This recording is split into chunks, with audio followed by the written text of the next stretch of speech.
नए पन्नों की खुशबू अब खत्म होने को है, किताबों से इश्क करने की ये आखरी पिढी है.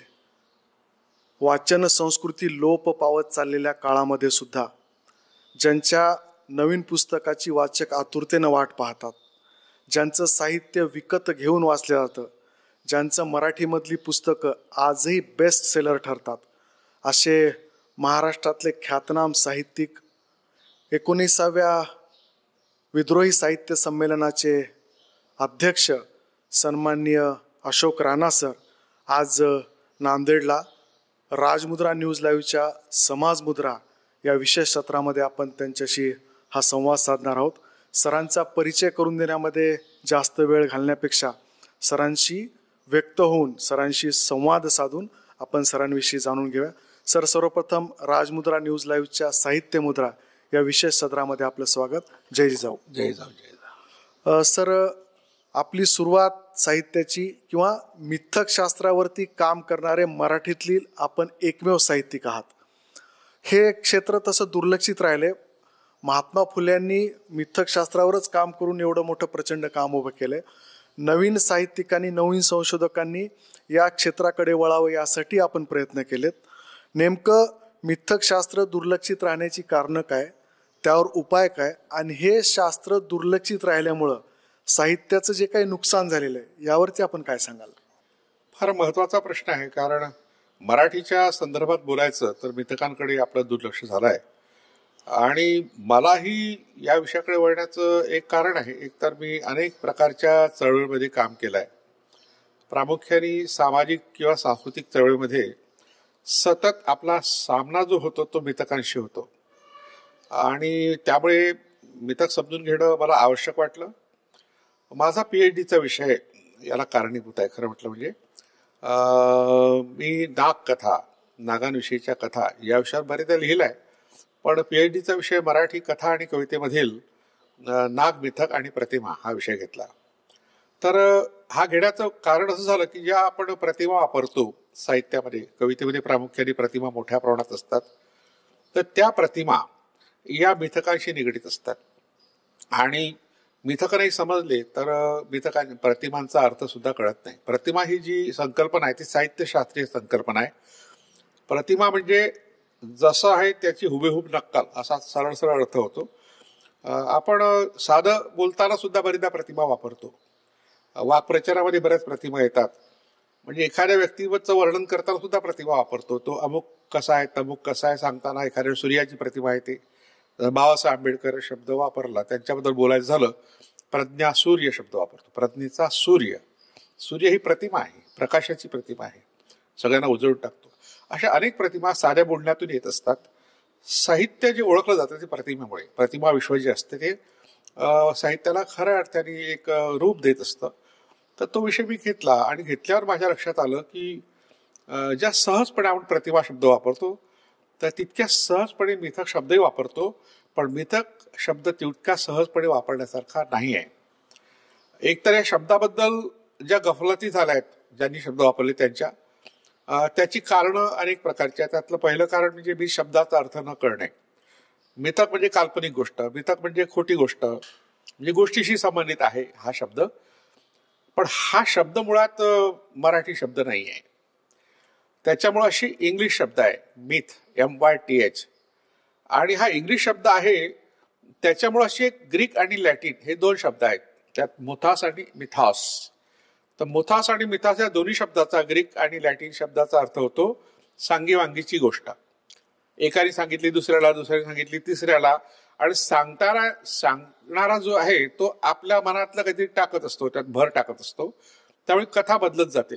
अनेक गोष्टी आपण पाहिला, चिमणी कावळ्याच्या गोष्टी, किंवा अतिशय प्रसिद्ध भोपळ्याची चालणारी भोपळ्या टुणूक टुणूक, आता ही लोककथा आहेत. तर लोककथा आणि मिथक यातला फरक आपण थोडं समजून घेऊन मग पुढे जाऊ. तर लोककथा ज्या असतात त्या वर्षानुवर्षे अनेक पिढ्यांनी सांगितल्या असतात.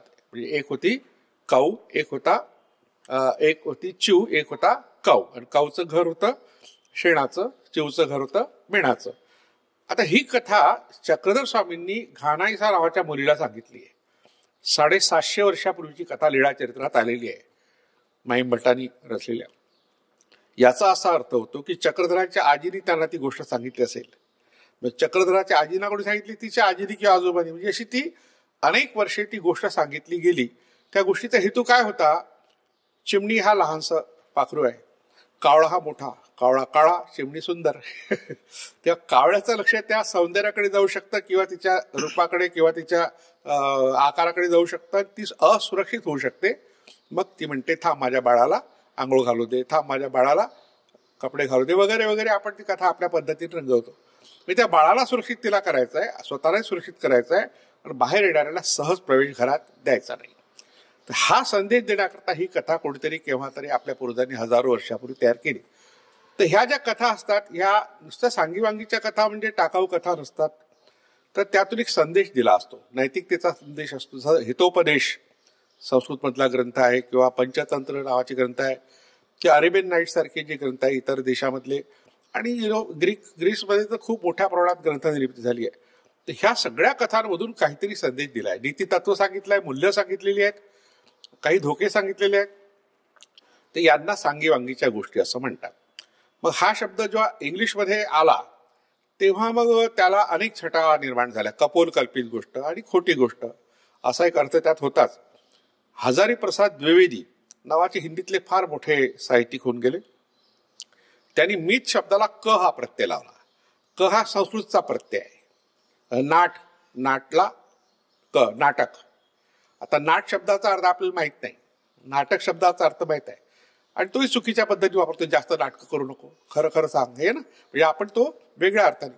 पण नाट नावाची एक जमात होती, आणि त्या जमातीचं वैशिष्ट्य होतं की ती लोकांचं रंजन करून आपलं पोट भरत होते. चरितार्थाचं त्यांचं साधन ऍक्टिंग, अभिनय. पण त्यांनी जे कृती केली ती नाटक आहे. नाट लोकांनी केलेली कृती, आणि ती भटकी जमात होती. आणि त्याचं जे शास्त्र ते नाट्यशास्त्र. भरत मुनी हा भरत टोळीचा एक प्रमुख होता. संस्कृतमध्ये ते नाट्यशास्त्र आलं असलं तरी मुळात ते एका टोळीचं, भटक्या जमातीचं असं एक कला स्वरूप असं म्हणता येईल त्याला. तर अशा तऱ्हेने बीज शब्द सुद्धा याच खोट्या अर्थाने आला. पण हजारी प्रसाद द्विवेदींचा उद्देश वेगळा होता की तो हिंदीत रुजवावा. कारण बीज शब्द घेतला की मग खोटं हाच अर्थ, तो मिथक शब्द वापरला. आता महाराष्ट्रात जेव्हा हा शब्द आला, मराठी लोकांनी वापरला, तेव्हा त्यांच्यापुढे प्रश्न तोच निर्माण झाला की मिथक म्हणजे खोटं. कारण आपल्याकडे संस्कृत शब्द आहे मिथ्या, ब्रह्म सत्य जगन मिथ्या, जीव ब्रह्मैव नापरा वगैरे वगैरे. तत्वज्ञान सांगताना मायेचा हा सगळा संसार आहे की हा गाडा आहे वगैरे वगैरे. तर मिथ्या शब्द संस्कृतचा घेतला आणि तो इंग्लिशशी जोडला. म्हणजे ही चूकच होती आपल्या मराठी साहित्यिकांची. त्यांना लक्षात आलं नाही बीज शब्द कुठून आला ते. मग त्यांनी खोटं आहे असं म्हटलं. मग खोटं आहे म्हटल्यावर जास्त कशाला गांभीर्याने पाहायचं त्याकडे. म्हणून अशा तऱ्हेने सहजपणे घेतला गेलेला हा शब्द आहे. आणि अतिशय महत्वाच्या गोष्टीकडे दुर्लक्ष होण्याचं एक कारण मिथक शब्दाचा अर्थ हा समजला नाही. एक फार मोठे विद्वान होऊन गेले आपल्याकडे, डॉक्टर स.अ. डांगे. ते मुंबई विद्यापीठात संस्कृतचे प्रोफेसर होते, प्रोफेसर ऑफ एमिरेट्स, मोठ्या पदावर होते. नागपूर विद्यापीठातील काही काळ संस्कृतचे विभाग प्रमुख होते. त्यांनी अलीकडे ह्या 10-15-20 वर्षापूर्वी पुराकथांचा अर्थ नावाचा ग्रंथ लिहिला. छोटासाच पुस्तक आहे, पण ते ग्रंथ यासाठी म्हणतो तो ग्रथित केलाय म्हणून तर ग्रंथ शब्द बरोबरच आहे, पण त्यात जो सार आहे, जे काही सांगितलंय ते मिथकांचं शास्त्र सांगितलंय. अजूनही मराठीमध्ये मिथकांचं शास्त्र निर्माण झालं नाही. मराठी अभिजात वगैरे वगैरे शब्द वापरतो आपण, त्याचा राजकारणाकरता गैरवापर लोक करतात. पण हे कळलंच नाही आपल्याला मराठीसाठी आपण काय केलं. जे काम माहीम भटांनी 750 वर्षापूर्वी केलं, महदायसींनी जे काम केलं, किंवा इतर ज्या कवयित्री होऊन गेल्या त्या काळात, चक्रधरांचं काम फार मोठं आहे, नागदेवाचार्यांचं काम मोठं आहे, त्यामुळे आपण काही एक कण सुद्धा काम करत नाही. तर या शब्दाकडे दुर्लक्ष व्हायचं एक कारण झालं की आपण त्याचा अर्थ समजून नाही घेतला. आणि या लोककथा आहे त्या लोककथा आणि मिथकात काय फरक करायचा हे आपल्याला कळलं नाही. पण 1973च्या दरम्यान D.K. बेडेकर नावाचे विद्वान व्यक्ती होऊन गेले, मराठीचे प्राध्यापक होते, आणि सौंदर्यशास्त्रावर, साहित्यशास्त्रावर त्यांनी लेखन केलंय. आणि खऱ्या अर्थाने त्यांचा लेख जो आहे तो मिथकांच्या शास्त्राची सुरुवात करणार आहे. त्यात त्यांनी मिथ आणि इतिहास यात काय फरक आहे, आपण काय ज्या कथा ऐकतो, आता पुराणातल्या कथा असतील त्यांना मिथक म्हणतात, महाभारत रामायणातल्या कथा आहेत, त्याच्या आधी मग वेदातल्या कथा आहे, नंतरच्या काळात ब्राह्मण ग्रंथामध्ये आहे, बौद्ध ग्रंथामध्ये, जैन ग्रंथांमध्ये मोठ्या प्रमाणात कथा आहेत. आता ह्या कथा धर्माशी निगडीत असल्यामुळे त्याला मिथक म्हटलंय.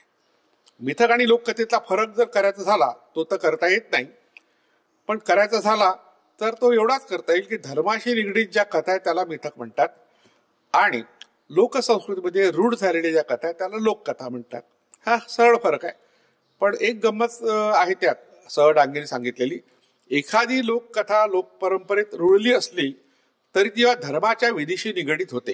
धर्माचे जे विधी असतात, पारंपरिक विधी परंपरा असतात आपल्या, त्या विधीशी जोडली गेली की तिचं रूपांतर मिथकामध्ये होते. मिथक ही पवित्र कथा, सॅक्रिड स्टोरी असं त्यांनी म्हटलंय.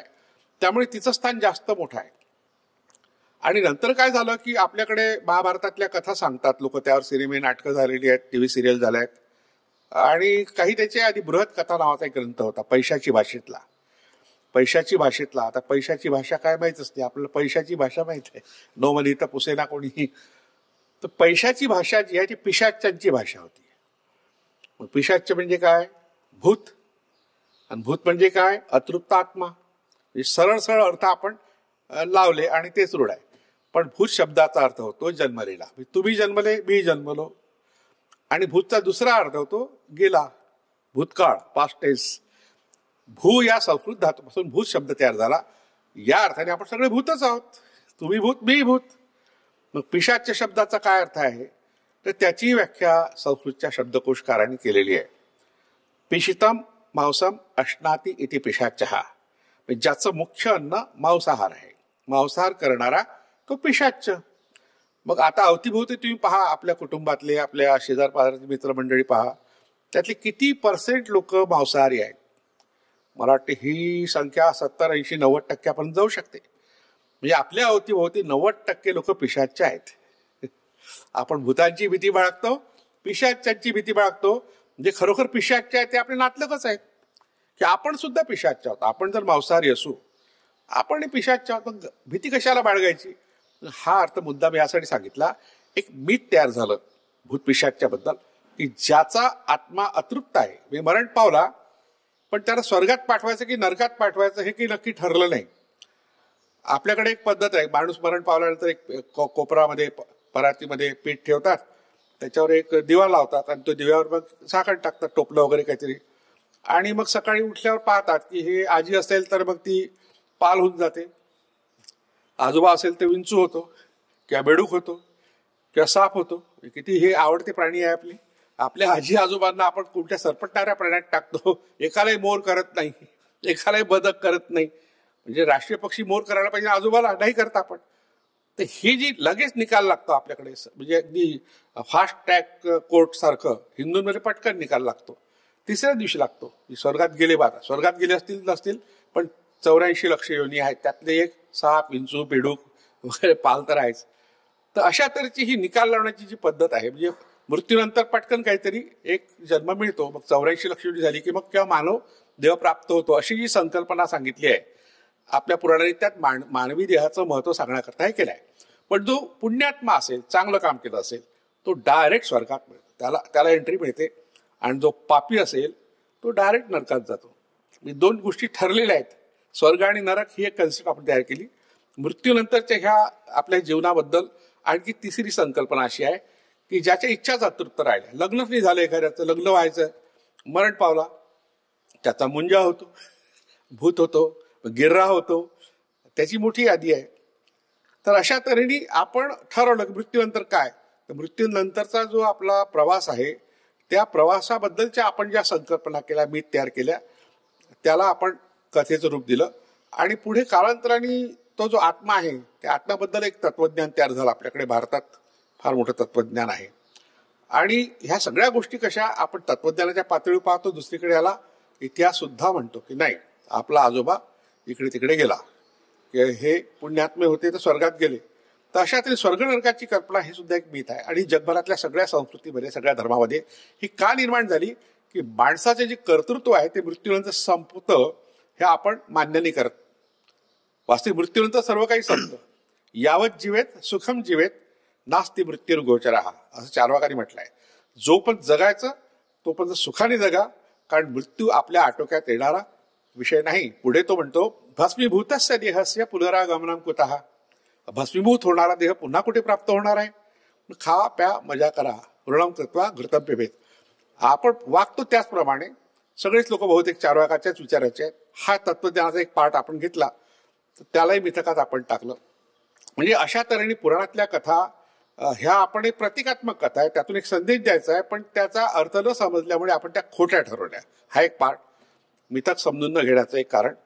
आणि दुसरी गोष्ट, मिथक समजून घ्यायचं असेल तुम्हाला, निवड तुम्हाला शब्दाचा अर्थ कळून नाही चालत. जसं मी भाषा विज्ञानाचा विद्यार्थी आहे, मी भाषेबद्दल बोलेल.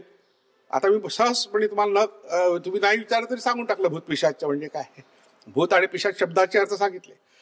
आता पैशाची बोलून आपण इकडे वळलो खरं म्हटलं म्हणजे. तर पैशाची शब्द जो आहे तो पिशाच्यांची भाषा, म्हणजे तुम्ही पिशाच आहात, मी पिशाच आहोत, म्हणजे आपली भाषा. आणि या भाषेपासून मराठीची निर्मिती झाली. बृहत्कथापासून आपण इकडे वळलो होतो. बृहत्कथा हा जो मराठीतला पैशाची भाषेतला मोठा ग्रंथ आहे, जो पैठणच्या गुणाढ्य नावाच्या कवीने रचला आणि संस्कृतच्या विद्वानांनी तो नष्ट केला. मूळ ग्रंथ आता शिल्लक नाही, पैशाची आणि पिशाच्य भाषा म्हणून त्याच्या भाषेला हीन ठरवलं, त्यालाही हीन ठरवलं, पण त्याची संस्कृत भाषांतर केली. काश्मीरच्या क्षेमेंद्रांनी बृहत्कथा मंजिरी, सोमदेवानी कथा सरितसागर हा ग्रंथ केला. अशा तऱ्हेने हे आपल्या मराठवाड्याचं आणखी एक मोठं योगदान आहे. मराठी भाषेला आहे, अख्ख्या भारतीय भाषांना आहे. की ज्यांनी बृहत्कथा नावाचा ग्रंथ हा पैशाची भाषेत लिहिला, पण अर्थ मात्र आपल्याला अजून नाही कळला. म्हणजे शब्दाचा अर्थ शोधणं हा एक पार्ट आहे मिथकांच्या अभ्यासाचा, म्हणून मी एवढं विवेचन केलं. दुसरा भाग मिथकांचा असा की धर्मशास्त्राचा अभ्यास तुमचा असला पाहिजे. तिसरं, आता तत्वज्ञानाबद्दल बोललो आपण पटकन, आत्म्याच्या अमरत्वाबद्दल की अस्तित्वाबद्दल. मी तत्वज्ञानाचा अभ्यास पाहिजे एवढं असून चालत नाही. तत्वज्ञानाचा एक महत्वाचा भाग आहे मानसशास्त्र. मानसशास्त्राचाही अभ्यास पाहिजे. आपण ज्या समाजात राहतो त्यात ज्या चालीरीती आहे, प्रथा परंपरा आहे, समजून घ्यायचं. समाजशास्त्राचा अभ्यास पाहिजे. मग त्या समाजशास्त्राच्या अंतर्गत किंवा मुळातच माणूस आहे, मग त्या माणसाची कथा समजून घ्यायची असेल तर मानवशास्त्राकडे जावं लागतं, त्याला अँथ्रोपॉलॉजी म्हणतात. आणि पूर्वी मानव वंशशास्त्र म्हणायचे, पण वंश ही संकल्पना आता कालबाह्य झालेली आहे, पण मानवशास्त्र म्हणतात. आता माणूस जगतो म्हणजे काय करतो, तो आकाशाकडे पाहतो. म्हणजे रात्री झोपलो की आकाश दिसतंच, काय पाहावं लागत नाही. सूर्य तर दिसतोच आपल्याला, चंद्रही दिसतोच, पण तारेही दिसतात. त्यांच्याबद्दलच्या ज्या संकल्पना आपल्या मनात निर्माण झाला त्याला आपण खगोलशास्त्र म्हणतो. मग जमिनीच्या आत काय आहे हे जाणून घ्यायचं तर भूगोल शास्त्र झालं. खगोल झालं, भूगोल झालं, आपण मानसशास्त्र म्हटलं, समाजशास्त्र, मानवशास्त्र, भाषा विज्ञान, इतिहास. इतिहास हे शास्त्रच आहे, हिस्टोरिओग्राफी, इतिहास लेखनशास्त्र. आणि त्याला जोडून अतिशय महत्वाचा भाग आहे पुरातत्वशास्त्र. आता एवढे सगळे शास्त्र शिकायचे कुणी, एवढ्या सगळ्या शास्त्राचा सामान्य परिचय करून घेतला तरी बराच काळ आपल्या आयुष्याचा जातो. आणि हे ज्यांना शक्य नाही त्यांनी मिथकांकडे दुर्लक्ष केलं. मिथकांकडल्या दुर्लक्षाचं हे एक कारण आहे. सर, देशामध्येच एकंदरीत सामाजिक वातावरण गढूळ झालेलं आहे. महाराष्ट्रात सुद्धा जे महाराष्ट्राला एक समृद्ध वारसा आहे, एक फार मोठी परंपरा आहे. 18 पगड जातीच्या लोकांना एकत्र घेऊन क्षत्रियत्व देऊन त्यांच्या हातामध्ये शस्त्र देणाऱ्या छत्रपती शिवाजी महाराजांचा महाराष्ट्र. पण महाराष्ट्राचं सुद्धा मागच्या 10-15 वर्षापासून सामाजिक वातावरण अत्यंत गढूळ झालेलं आहे, हे मान्य करतात सगळे. आणि हे कुणाला आवडत नाही. त्याच्यावर उपाय काय हाही बऱ्याचदा चर्चा होते, परंतु कारणं माहिती असल्याशिवाय उपाययोजना करता येत नाही. बरोबर. तर सामाजिक वातावरण जे गढूळ झालंय, साहित्यिक क्षेत्रातले, सांस्कृतिक क्षेत्रातले आणि सामाजिक क्षेत्रातले अभ्यासक या नात्यानं ह्याची कारणमीमांसा आणि उपाययोजना ह्यावर काय सांगाल? फारच महत्वाचा विषय. आता PhDच्या प्रबंधाचा विषय. आता आपण नांदेडमध्ये आहोत, तेव्हा जेव्हा मी नांदेडमध्ये येतो तेव्हा मला शंकरराव चव्हाणांची आठवण होते. तर शंकरराव चव्हाण असं व्यक्तिमत्व होतं, मुख्यमंत्री म्हणून त्यांचा काळ शिस्तबद्ध असा काळ गाजला. आणि त्यांना लोक हेडमास्टर म्हणत होते. यासाठी म्हणत होते की हेडमास्टर ज्याप्रमाणे सगळ्या शाळेला व्यवस्थित शिस्त लावतो, स्वतःही शिस्तबद्ध राहतो, आणि त्यामुळे एक संस्कार होतो विद्यार्थ्यांवर. म्हणजे राजकारणात राहणाऱ्या लोकांवर, आमदार असेल, खासदार असेल, आणखी मंत्री असतील, सगळ्यांवर वचक बसतो तो त्या मुख्यमंत्र्याचा. तसा हा मुख्यमंत्री होता ज्यांनी एक आदर्श आपल्या पुढे आणला. आणि त्याच्या आधी यशवंतराव चव्हाण ज्यांनी हा महाराष्ट्राला आकार दिला, शिल्पकार, त्याला आपण आधुनिक महाराष्ट्रात शिल्पकार म्हणतो. इथली संस्कृती काय, इथला धर्म काय, इथलं साहित्य काय, सगळ्याची जाण असणारा माणूस, साहित्याला प्रोत्साहन देणारा सांस्कृतिक क्षेत्रालाही प्रोत्साहन देणारा, असे दोन प्रमुख मुख्यमंत्री जे आहे ज्यांचा ठसा आपल्यावर उमटलेला आहे. तर त्या काळात राजकारण कसं होतं हे महाराष्ट्राने पाहिलं आहे. त्याला एक तत्वनिष्ठता होती, नीतिमत्ता होती. आता आपण तक्रार करतो आता नीतिमत्ता नाही, तत्वनिष्ठा नाही. आणि मग ही ढासळली कशी अचानक, एवढा मोठा बुरुज ढासळणे राजकारणाचा, ही शोकांतिका आहे महाराष्ट्राची. आणि ही निवड महाराष्ट्राची नाही, पूर्ण भारताची शोकांतिका आहे. कारण भारतातल्या सगळ्या राज्यामध्ये ही पडझड झाली आहे. त्याचं सगळ्यात महत्वाचं कारण भांडवलवाद. सगळ्यात महत्वाचं कारण भांडवलवाद आहे. आता भांडवलवादी लोक पूर्वी नव्हते का? म्हणजे जमशेदजी टाटा यांना जो स्टील कारखाना काढायचा होता बिहारमध्ये, तेव्हा महात्मा गांधींनी एक एक पैसा गोळा केला. एक एक पैसा, एक एक रुपया गोळा करून एका अशा व्यावसायिक माणसाला मदत केली, आर्थिक मदत केली. कारण भारताला उभं करायचं होतं. आणि जेव्हा हे उद्योजक समृद्ध होतात तेव्हा देशही समृद्ध होतो. कारण त्यांच्या आश्रयाने अनेक नोकरदार वर्ग असतात, कामगार असतात, लोकांनाही सेवा मिळतात, म्हणजे त्याचे फायदे होत असतात. त्यामुळे उद्योजकांकडे पाहण्याचा एक सकारात्मक दृष्टिकोन तो महात्मा गांधींनी तयार केला. त्यामुळे टाटा उद्योग समूह उभा राहिला. मग बिर्ला राहिले, ते सुद्धा महात्मा गांधीशी निगडीत गांधी विचाराचेच होते. घनश्यामदास बिर्ला वगैरे अलीकडे होते. आणि बजाज नावाचा एक मोठा उद्योग समूह उभा राहिला. या सगळ्या उद्योग समूहांनी उद्योगधंदे कसे करावेत, धंदा कसा करावा आणि समाजाला त्याचा फायदा कसा व्हावा, म्हणजे औद्योगिक लोकांनी सुद्धा अशा तऱ्हेचा एक विचार कळत न कळत महाराष्ट्राला, भारताला दिला. ही पहिली गोष्ट नाही. याही पूर्वी भारताचा इतिहास 5000 वर्षाचा आहे किमान, आपण लिहू शकतो, बोलू शकतो. तर त्या भारताच्या इतिहासाच्या प्रारंभी जी समृद्ध संस्कृती आपल्याला आढळते, सिंधू संस्कृती, ती व्यापाऱ्यांची संस्कृती होती. आणि त्यांचा व्यापार जगभरात होता. तेर नावाचं जे गाव आहे आता धाराशिव जिल्ह्यातलं, उस्मानाबाद पूर्वीच्या जिल्ह्यातलं, ते अतिशय व्यापाराचं मोठं केंद्र होतं. ढाक्याची मलमल जशी प्रसिद्ध होती तसं तेरची मलमल प्रसिद्ध होती. जगभरातून लोक तेरला यायचे. मग पुढे ज्या ज्या ठिकाणी व्यापारी ज्या मार्गाने जात होते, चीनपर्यंत, रशियापर्यंत, तर त्याला व्यापारी महामार्ग, सिल्क रोड असं म्हणतात. तिथे रेशीम विकलं जायचं. तर अशा सगळ्या ठिकाणी काय झालेलं आहे, ते ज्या ज्या ठिकाणी हे व्यापारी थांबत होते त्या त्या ठिकाणी जी आश्रयस्थानं त्यांनी निर्माण केली, त्यातून बौद्ध लेणी तयार झाल्या. अजिंठा आणि वेरूळच्या इतरही लेण्या तयार झाल्या. अगदी पितळखोरं घ्या किंवा औरंगाबाद शहरातलं लेणं घ्या, जेवढ्या बौद्ध लेणी आहे, कारलेभाजी सुद्धा जी पुणे जिल्ह्यातल्या आहेत, सगळ्या लेण्या व्यापाऱ्यांनी निर्माण केल्या आहेत. व्यापाऱ्यांच्या पैशातून, त्यांच्या दानातून. पुढचा काळ असा आला, त्या लेणीत जे बौद्ध भिक्खू राहत होते ते श्रीमंत झाले, त्याच्याकडे खूप पैसा गोळा झाला. आणि मग ते व्यापाऱ्यांना पैसे द्यायला लागले. मग त्यामुळे कसं पुन्हा गोळा झाला पैसा. नाणेघाट हे जे आहे जुन्नर जवळचं गाव, जो घाट आहे, त्या घाटात एक रांजण आहे. त्या रांजणात येणारा जाणारा माणूस आपलं जे काही मुद्रा आहे त्याला टाकावी लागत असते. टोल टॅक्स म्हणून, टोलचा आता जो प्रकार सुरू झाला, तर त्या काळात व्यापाऱ्यांनी ही एक सिस्टीम सुरू केली. त्यातून नाणेघाटचं ज्या लेणी तयार झाल्या, म्हणजे ह्या ज्या लेण्या तयार झाल्या त्यामागे व्यापारीकरण हा एक महत्वाचा भाग आहे. जागतिकीकरण हा एक महत्वाचा भाग आहे. आपण आता जागतिकीकरण, उदारीकरण आणि काय म्हणतो खाजगीकरण या गोष्टी नकारात्मक दृष्टीने पाहतो, कारण आता पूर्ण अमेरिकेच्या आहारी आपण गेलो म्हणून. पण आता चीनच्या आहारी गेलो आपण, काही रशियाचे आहारी होते. सगळे व्यापारी देश आहेत. ह्या व्यापारी देशांनी काय केलं की जगभरातलं राजकारण गढूळ करून टाकलं. आणि भारतातल्या व्यापाऱ्यांनी सुद्धा याचा फायदा घेतला. नावं तुम्हाला माहित आहे, मी सांगायची गरज नाही. आणि त्यांनी कुणाला सत्तेवर बसवायचं हे ठरवलं. म्हणजे हे कोण ठरवणार? व्यापारी ठरवणार. ज्या व्यापाऱ्याला देशाशी काही घेणं देणं नाही. एक काळ असा होता की देशाच्या निर्मितीत यांचा सहभाग होता. लोककल्याणकारी राजा जसा होता लोककल्याणकारी उद्योजक सुद्धा होते. आता उद्योजक तसे राहिले नाही आणि त्यांना फक्त आपल्या फायद्यासाठी सत्तेचा वापर करायचा. सत्तेवर जो कोणी बसेल तो त्यांचं कळसूत्री बाहुलं असेल. असं कळसूत्री बाहुलं आपण आता पाहतोय. ते बाहुलं ते म्हणतील तसं नाचतो तो. आपल्याकडे वा काय छान नाचतो, अरे वा काय ऍक्टिंग करतो, काय सुंदर कपडे घालतो, आवाज किती छान आहे. म्हणजे आपण तर मनोरंजन करतोच, पण ते मनोरंजन नसतं, ती आपली फसवणूक असते. अशी फसवणूक सध्या राजकारणात सुरू झाली आहे. आणि त्यामुळे पैसा ज्याची हाती आहे त्याच्या हाती सत्ता आहे हा प्रकार झाल्यामुळे आजचं राजकारण गढूळ झालेलं आहे. ते आता राजकारणी लोकांचं राहिलं नाही, ते आता सत्ताधीशांचंही राहिलं नाही, ते राजकारण उद्योजकांचं झालेलं आहे. तर उद्योजक आता आपला केंद्रबिंदू आहे. हे व्हायला नको होतं. हे नाही झालं 5,000 वर्षापूर्वी. 5,000 वर्षापूर्वीच्या सिंधू संस्कृतीच्या लोकांनी जी समृद्ध शहरं त्यांची होती त्याचा विकास केला. त्यांचा नाश आर्यांच्या इथल्या येण्याने झाला. नंतर संस्कृतीवर परिणाम झाला. अख्खी संस्कृती गढूळली गेली. निव्वळ राजकारण गढूळलं गेलं नाही.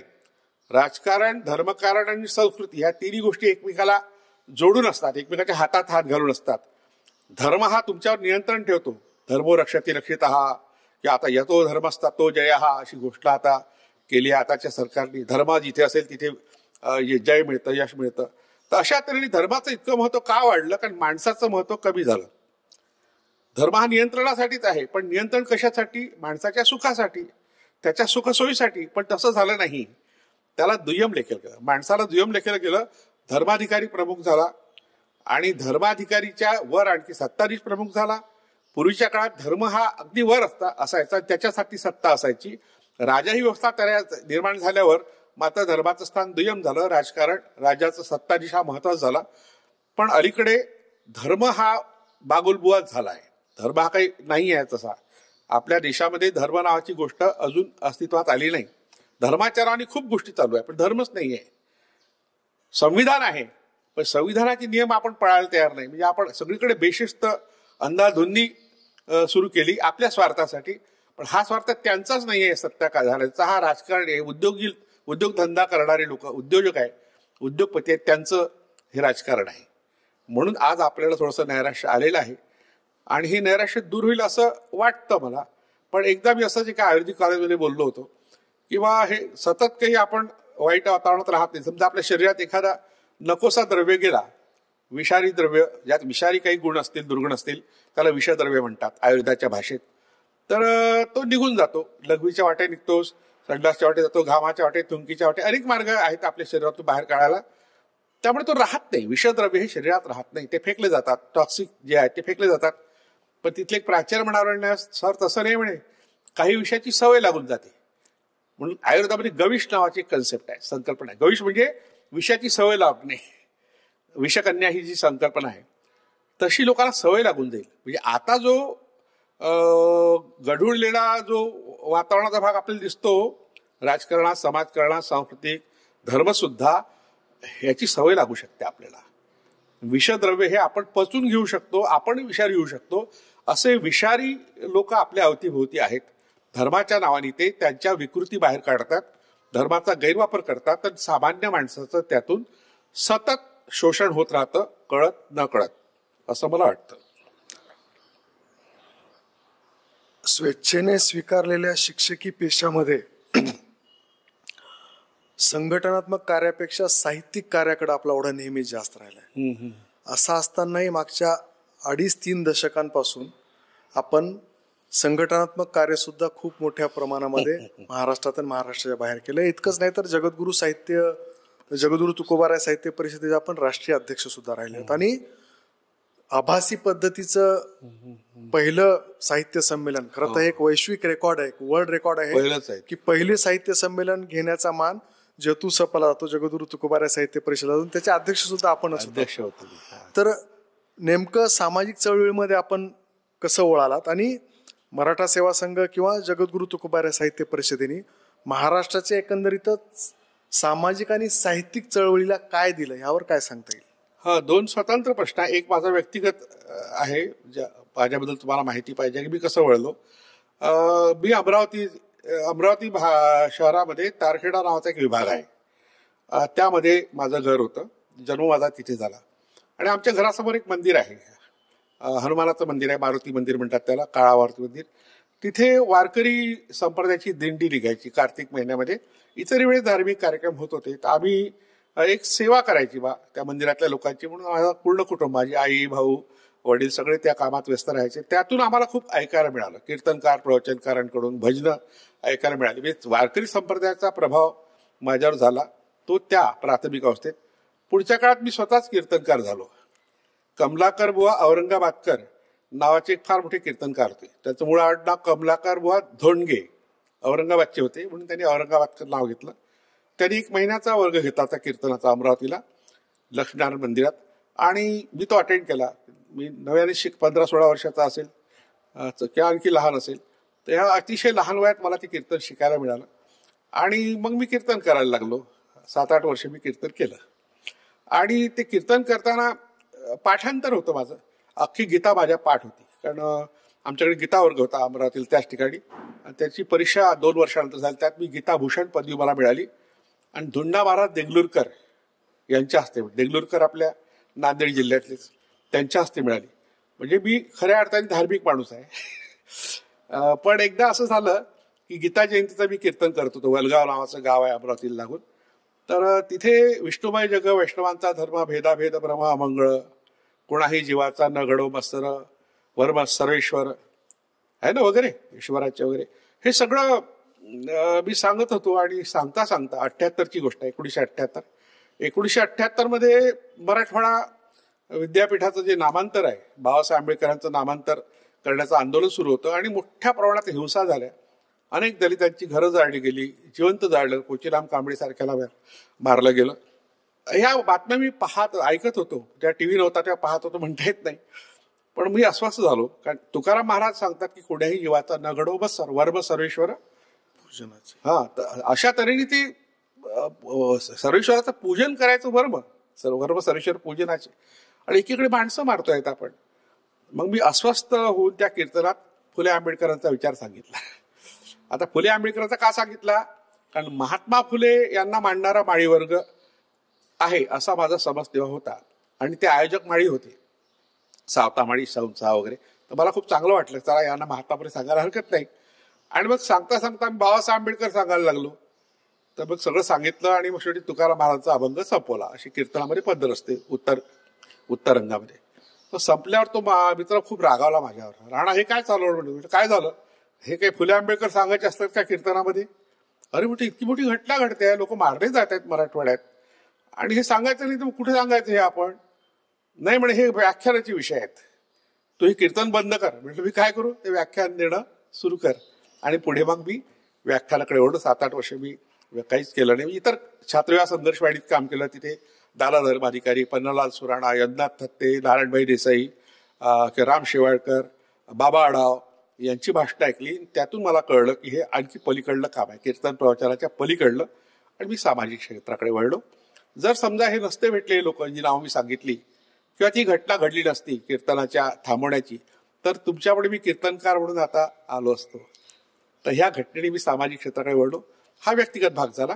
दुसरा भाग आहे मराठा सेवा संघाकडे का वळलो. आता काय झालं की मी जेव्हा हे अशा तऱ्हेने संघर्ष वाहिनी जी जयप्रकाश नारायणच्या नेतृत्वाखाली सुरू होती, ती दडपशाहीच्या विरोधात होती. इंदिरा गांधीच्या दडपशाही विरुद्ध, आणीबाणीच्या विरोधात ती सुरू झाली होती. आणि त्यात मग संपूर्ण क्रांती ही संकल्पना होती. त्या सामाजिक, सांस्कृतिक, राजकीय, आर्थिक सगळ्या प्रकारची क्रांती. उलगुलान हा जो शब्द आहे, उलगुलान बिरसा मुंडांनी वापरला. सर्व क्षेत्रातली क्रांती, उठाव, प्रचंड उठाव. तर मला त्याचं आकर्षण खूप वाटलं. आणि त्यात मी काही काळ होतो. आणि नंतरच्या काळात मग माझा संबंध सर्वोदय गांधीवादी लोकांशी आला. राष्ट्रसेवा दल, साने गुरुजी कथामाला, एक नाना हिरुळकर होते, आता यावर्षी वारले, ते 100 वर्षात झाले. त्यांनी मला या क्षेत्रात आणलं. म्हणजे गांधीवादी विचाराकडे वळलो. आणि नंतर मग सत्यशोधक विचाराशी माझा संबंध आला. आणि खूप काळ मी बहुजन समाज पार्टीत होतो, BSPत होतो. त्या काळात फुले आंबेडकर विचार, प्रत्यक्ष फुले आंबेडकरी चळवळीशी संलग्न ज्या ज्या गोष्टी कराव्या त्या मी केल्या. अंधश्रद्धा निर्मूलन समिती जी स्थापन झाली अखिल भारतीय, तिच्या संस्थापकांपैकी एक मी आहे. ही स्थापनाच आम्ही केली यवतमाळात, पुढे नागपूरला रजिस्ट्रेशन झालं. आणि मी बराच काळ त्या समितीचा जिल्हा संघटक होतो. त्यामुळे मला अनेक भंडाफोड करावे लागले. भूतप्रेताच्या ज्या केसेस आहेत त्या हाताळाव्या लागल्या, कोर्ट केसेस झाल्या, पोलीस केसेस झाल्या, अनेक भानगडी झाल्या. त्यातून एक सशक्त व्यक्तिमत्व माझ्या दृष्टीने मीच तयार झालो. आणि पुढल्या काळात माझा मराठा सेवा संघाशी संबंध आला. आणि मराठा सेवा संघाच्या नावात थोडंसं मराठा शब्दाचं एक आहे, आकर्षणीय आहे. दुसरी गोष्ट एक मर्यादा सुद्धा आहे. पण माझ्या डोळ्यासमोर नव्हती ती मर्यादा. कारण मराठा शब्द मी व्यापक अर्थाने नेहमी वापरत आलो होतो. त्यापूर्वी शिवचरित्र लिहिलं होतं. 1995 मध्ये शिवचरित्र मी लिहिलं. 90 मध्ये मराठा सेवा संघाची स्थापना झाली. माझा संबंध मराठा सेवा संघाचा 2000 मध्ये आला. आतापासून 25 वर्षापूर्वी आला. जे आहा साळुंके सरांच्या अध्यक्षतेखाली अमरावतीला मराठा साहित्य संमेलन झालं पहिलं, त्यात मी सहभागी होतो. आणि एक म्हणजे सांगण्यासारखी गोष्ट आहे, जेव्हा मी ते भाषण ऐकलं, साळुंके सरांचं ऐकलं आणि खेडेकर साहेबांचं ऐकलं, तर मी इतका प्रभावित झालो की स्टेजवर त्यांच्या पाया पडलो. सहसा मी कोणाच्या पाया पडत नाही, मी म्हटलं तुम्ही मोठं काम करता. ही 2000ची गोष्ट आहे, 2000 म्हणजे मी आताहून 25 वर्षापूर्वी. आणि खेडेकर साहेबांच्या एकंदर वागण्याने त्यांचा प्रेमळपणा ते कणखर दिसतात तुम्हाला, पण तेवढेच ते प्रेमळ आहे. नारळ वरुता कठीण परी अंतरी जीवन, तसं खेडेकर साहेबांचं व्यक्तिमत्व आहे. हा अनुभव मला खूपदा आला. अनेक लोकांना त्यांनी प्रोत्साहन दिलं आणि मला सुद्धा त्यांनी प्रोत्साहन दिलं. त्याच्या आधी मी ठरवलं होतं कोणत्याही संघटनेमध्ये आपण जायचं नाही, आपण लेखन करायचं. आपला पिंड लेखकाचा आहे. वक्तृत्व अधिसंबळ्या वक्तृत्व शिकलो होतो. पण सेवा संघाने आम्हाला सगळ्याच गोष्टी दिल्या. सन्मान दिला, मानधन तर दिलं, धनही दिलं, मालही दिला, आणि सगळ्यात मोठी गोष्ट ओळख दिली. म्हणून मराठा सेवा संघाची ओळख मला दिली आहे. त्यामुळे मला कितीही वाटलं की आता आपण नाही जाऊ सेवा संघाच्या कार्यक्रमात किंवा आपण नाही वेळ देऊ शकत, तरी मी संबंध नाही तोडू शकत. कालही मी इथे आलो तर इथल्या जिल्हा वसतिगृहाला भेट दिली. मराठा सेवा संघाने ज्या ज्या ठिकाणी अशा प्रकारची वसतिगृह निर्माण केली किंवा ज्या ज्या ठिकाणी सेवा संघाची माणसं आहे त्यांना भेटायला मी आवर्जून जातो. की जाण्यापूर्वी त्यांना फोन करतो की मी तुमच्या गावात येणार आहे. तुम्हाला एक गंमत सांगतो, म्हणजे आता आठवली म्हणून, गोव्याला शिवजयंतीला मला सरकारने बोलवलं होतं, गोवा सरकारने. आणि तेव्हा निवडणुका होत्या, दिगंबर कामत मुख्यमंत्री होते आणि आचारसंहिता लागू होती. तेव्हा ते मंत्री वगैरे काही येणार नव्हते त्या कार्यक्रमाला. पण डायरेक्टर मला म्हणाले की आता आचारसंहिता आहे, तुम्हाला काही बोलता येणार नाही, इथे राजकारण नाही, धर्मकारण नाही, काही नाही, आणि 15 मिनिटं बोलायला मिळेल. म्हटलं मी आता इतक्या दुरून येतो आहे, 15 मिनिटासाठी नाही, मी कमीत कमी पाऊण तास बोलेल. आणि प्राध्यापकाला तो अधिकारच आहे 45 मिनिटं घेण्याचा. तर मला तो अधिकार आहे. तो ऐकतच नव्हता. मी जसं स्टेजवर चढलो तर काही 4-5 जण आले भेटायला, जय जिजाऊ म्हणायला लागले. मी भारावून गेलो, इथे जय जिजाऊ, ओळख नाही, पाळख नाही, परक्या राज्यात.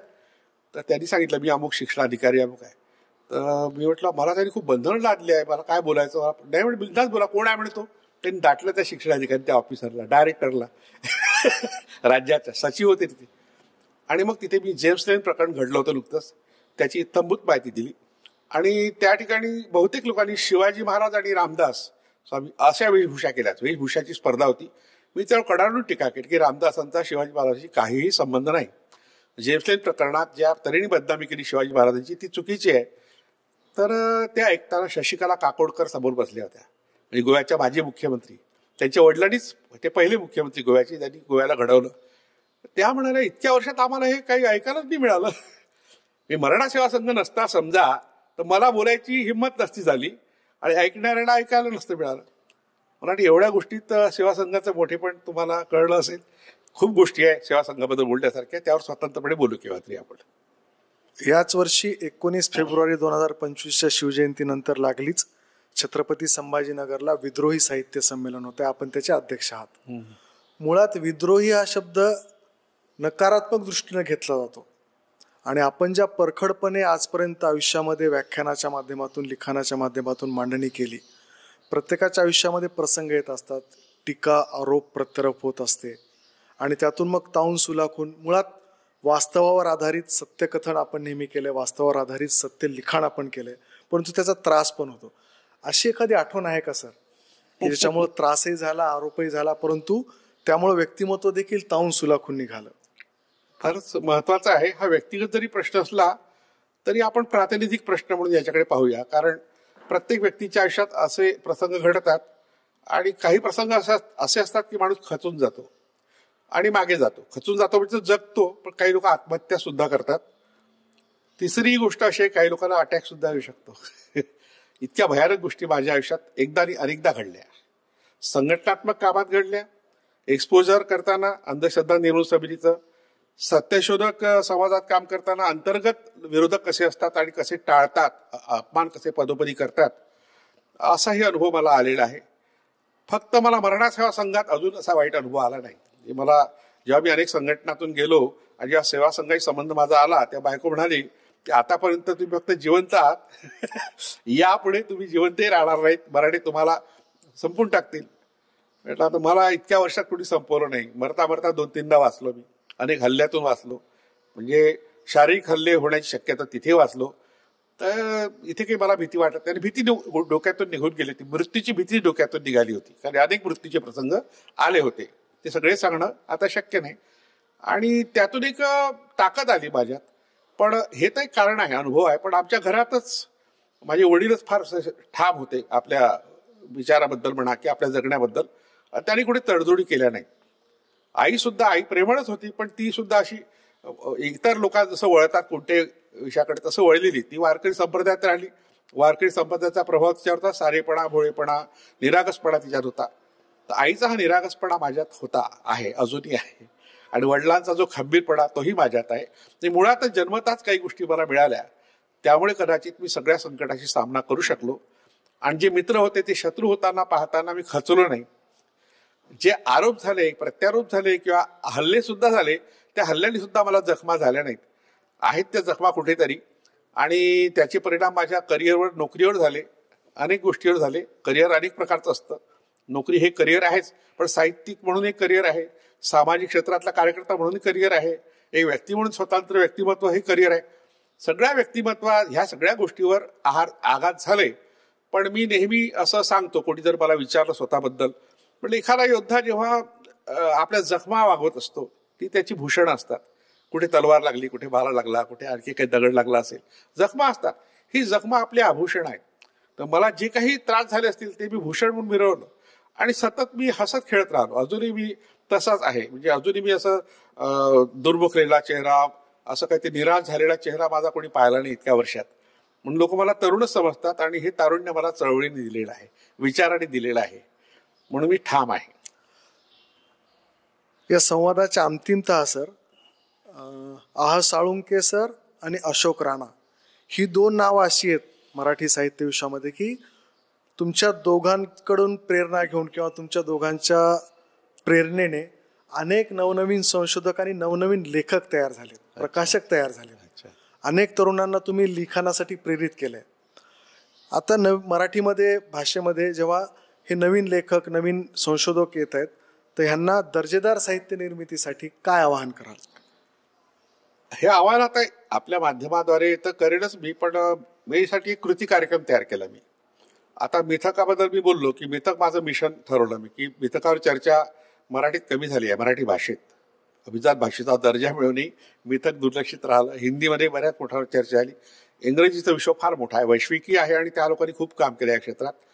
पण मिथक समजून घेणं, जसं गणपतीचं मिथक आहे, त्याच्या डोक्यावर कसं काय ते हत्तीचं मुंडकं आलं, त्याची कारणं कोणती आहे, समाजशास्त्रीय कोणती, भाषा वैज्ञानिक कारणं कोणती आहेत, मानसशास्त्रीय कारणं कोणती, ऐतिहासिक कारणं आणि पुरातात्विक पुरावे, ह्या सगळ्या आंतरशाखीय असा हा अभ्यास आहे. त्याला आंतरविद्याशाखीय म्हणतात, इंटरडिसिप्लिनरी. ह्या डिसिप्लिनचा अभ्यास परिचय लोकांना करून द्यावा, ह्या वर्कशॉप, कार्यशाळा घेतल्या. महाराष्ट्रात 4 कार्यशाळा मी घेतल्या. आता एक कार्यशाळा आहेच आमची विटा, सांगली जिल्ह्यात, परवा आहे 16 तारखेला. अशा कार्यशाळा घेतल्या. महात्मा गांधी मिशन विद्यापीठ जे आहे औरंगाबादचं, संभाजीनगरचं, तर तिथे आम्ही हा अभ्यासक्रम दिलेला आहे. यावर्षी त्यांनी स्वीकारला. गेल्या वर्षी आम्ही संत गाडगेबाबा अमरावती विद्यापीठाला हा अभ्यासक्रम दिला. आणि विद्यार्थ्यांपर्यंत हे जर शास्त्र गेलं समजून घेण्याचं, तर मात्र एक प्रश्न आपला मिटेल की ज्या पुराण कथा आहे त्या इतिहास नाही एवढं त्यांना कळेल, पण त्या पुराण कथातून एक संदेश दिला जातो. पुराण कथांनाच मिथक म्हणतो आपण. तर त्यासाठी प्राध्यापक वर्ग मी टार्गेट ग्रुप घेतला की जे वर्गात शिकवतात आणि विशेषतः जे अभ्यास करू शकतात, त्यांच्याकडे पैसे असतात आणि पुस्तकं विकत घेऊ शकतात, विकत घेऊन वाचतात ते, आणि ग्रंथालय असतात महाविद्यालयामध्ये, भरपूर समृद्ध अशी ग्रंथालय असतात.